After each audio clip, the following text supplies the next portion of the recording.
कम दोस्तों, मेरा नाम है अक्षय। आप देख रहे हैं मेरा YouTube channel ABS electrical tutorials.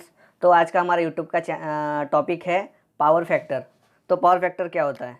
तो it is the phase difference between the voltage and current in a power system, और it is a cosine angle between voltage and current in AC power system. तो ये phase difference क्या होता है, इसके लिए हमको एक वेवफॉर्म समझाता हूँ मैं। समझ लीजिए, ये एक वेवफॉर्म है। समझ लीजिए वोल्टेज की वेवफॉर्म है। अगर ये करंट की वेवफॉर्म आगे से या पीछे से, मतलब लैग या लीड होगी, तो ये दोनों के डिफरेंस को, या ये दोनों के डिफरेंस को हम फेज डिफरेंस बोलेंगे। और यही कोसाइन एंगल होता है। तो मैं यही डेफिनेशन में समझाया हूँ कि it is the phase difference between voltage and current in a AC power system. और पावर फैक्टर AC सिस्टम में 0 और 1 के बिटवीन होता है, और पावर फैक्टर DC सिस्टम में 1 होता है। तो पावर फैक्टर अच्छे से समझने के लिए हमको पहले वेवफॉर्म समझना पड़ेगा।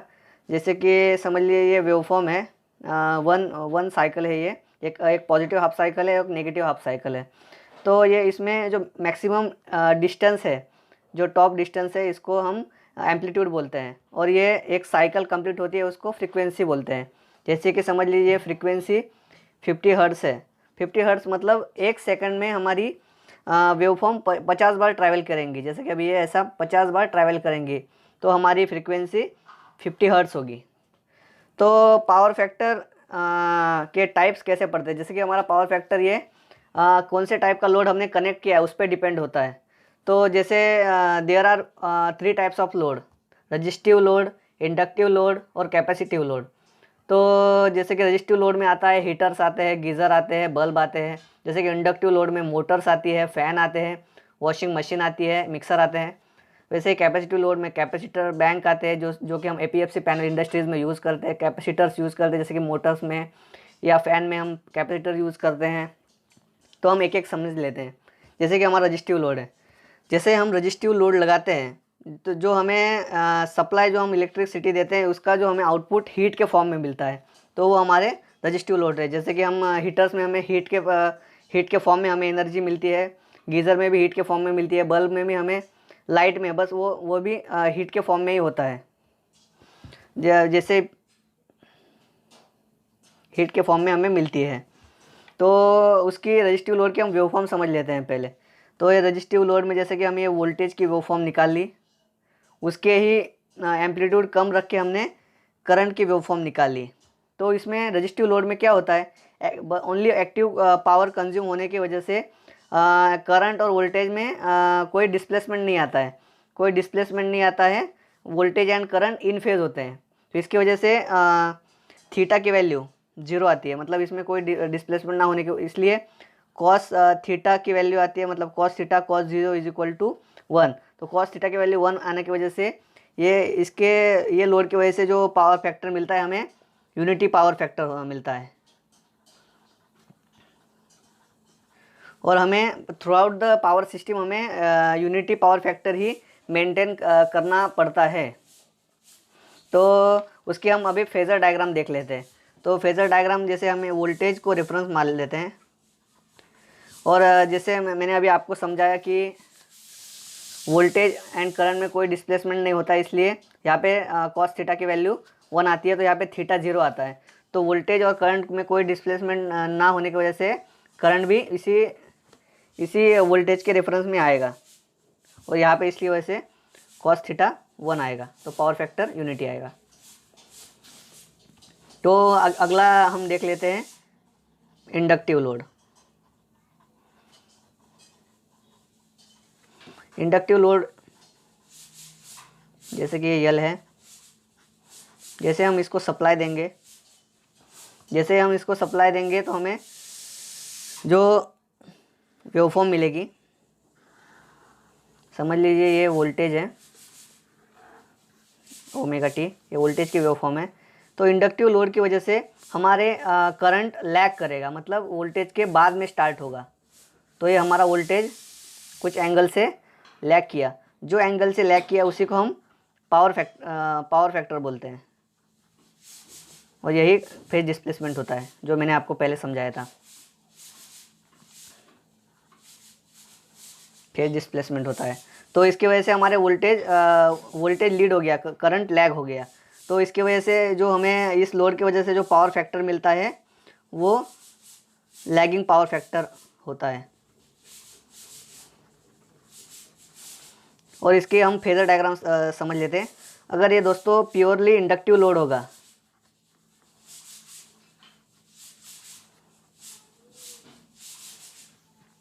तो ये हमारा वोल्टेज रेफरेंस है, तो हमारा 90 डिग्री लैग होगा करंट। और अगर ये आरएल सर्किट होगा, मतलब आरएल लोड होगा, रेजिस्टेंस और इंडक्टेंस का कॉम्बिनेशन होगा, तो हमारा वोल्टेज रेफरेंस है, और ये 90 डिग्री नहीं, कुछ एंगल से लैग करेगा, तो ये थीटा। तो यही हमारा पावर फैक्टर होता है।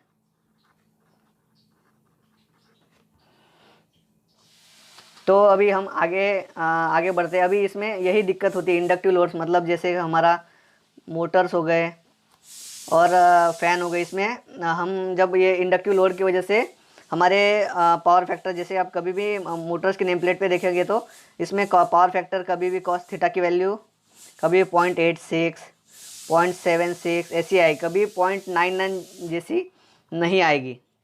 तो इसके लिए हम क्या करते हैं मैं आपको आगे बताऊंगा। तो जैसे कि अभी कैपेसिटिव लोड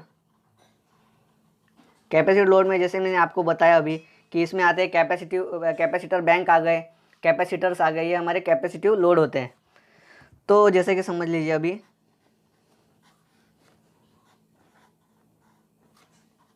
जैसे हम यहाँ पे सप्लाई देंगे तो कैपेसिटर थ्रू जब करंट जाएगा तो ये वेवफॉर्म आएगी।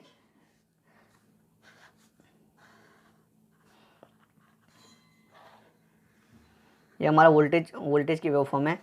तो ये जब कैपेसिटर कनेक्ट करते हैं तो ये एग्जैक्टली इंडक्टिव लोड के अपोजिट होता है। जैसे पिछले टॉपिक में जैसे कि इंडक्टिव लोड में करंट लैग हो रहा था, इसमें लीड होगा, मतलब वोल्टेज के पहले ही स्टार्ट हो जाएगा,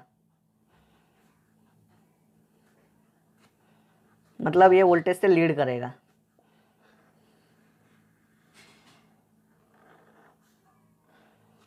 तो ये करंट, तो इसमें भी ये फेज डिस्प्लेसमेंट आया, कॉस थीटा फेज डिस्प्लेसमेंट, तो यही पावर फैक्टर होता है। बस ये टाइम पे जो कैपेसिटिव लोड की वजह से हमें लीडिंग पावर फैक्टर मिलता है।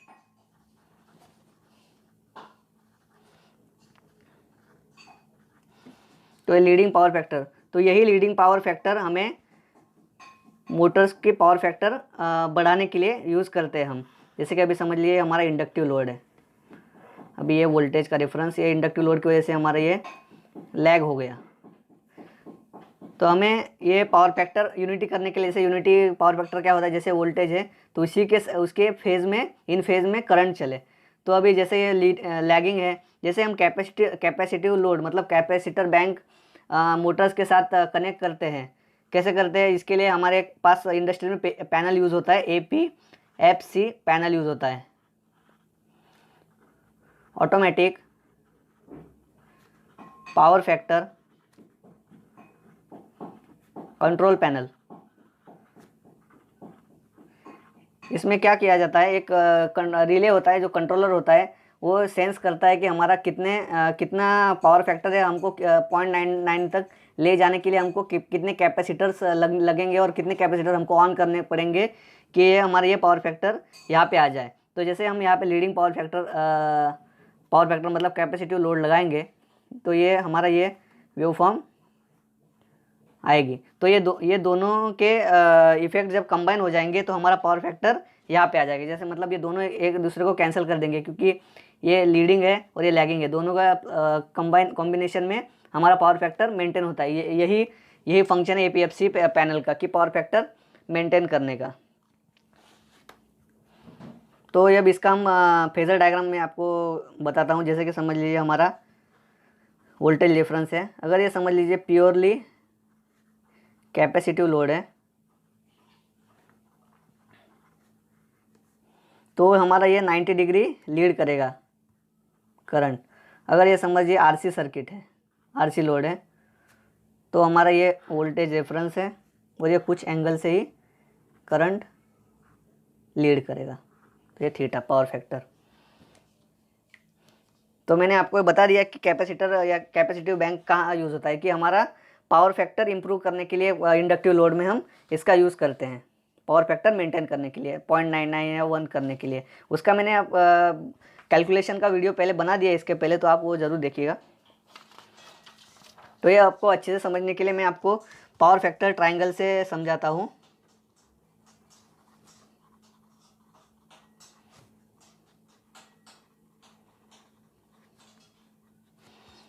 तो समझ लीजिए ये हमारा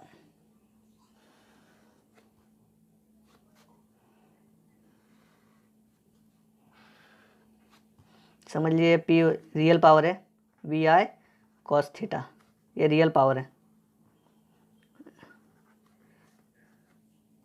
तो ये इसको एक्टिव पावर भी बोलते हैं, useful power active. Q is equal to reactive power,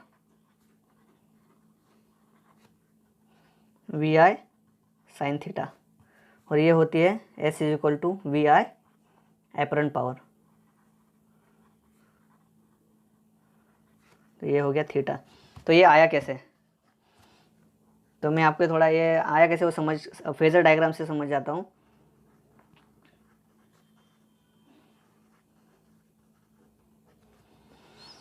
समझ लिए ये वोल्टेज फेजर है अपना। तो ये मैं समझाने के लिए आपको लैगिंग सिस्टम ले रहा हूँ, कि यहाँ पे वोल्टेज हमारा वोल्टेज ये आई है, मतलब करंट हमारा लैग है वोल्टेज से, तो ये लैगिंग सिस्टम हो गई। तो ये थीटा से लैग है। तो हम ये करंट को रिजॉल्व करते हैं 2 कंपोनेंट्स में। तो जो करंट कंपोनेंट वोल्टेज के इन फेज होगा वो हो गया V cos theta, sorry I cos theta. तो ये एक्टिव कंपोनेंट ऑफ करंट है, तो इन फेज है। और जो परपेंडिकुलर है वोल्टेज के, वो है रिएक्टिव कंपोनेंट।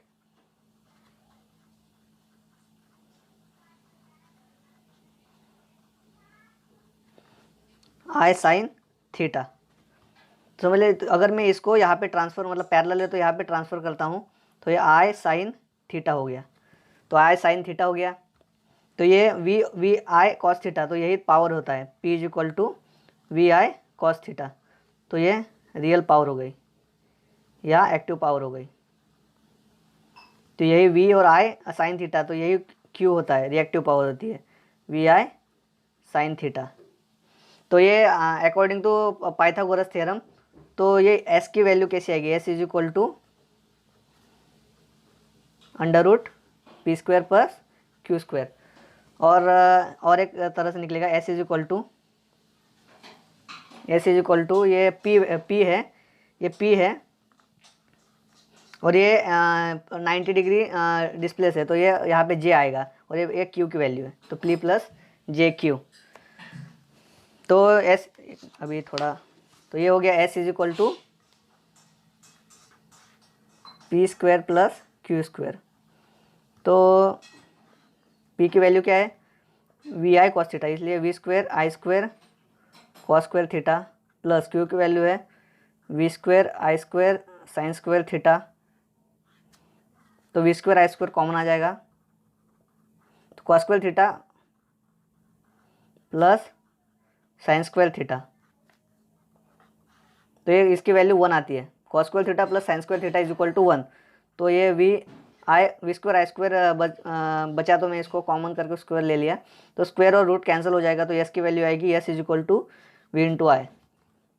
तो मैंने अभी ये जो आया S is equal to VI, S is equal to VI, Q is equal to VI sine theta, और P is equal to VI cos theta. ये मैंने आपको कैसा है वो बता दिया।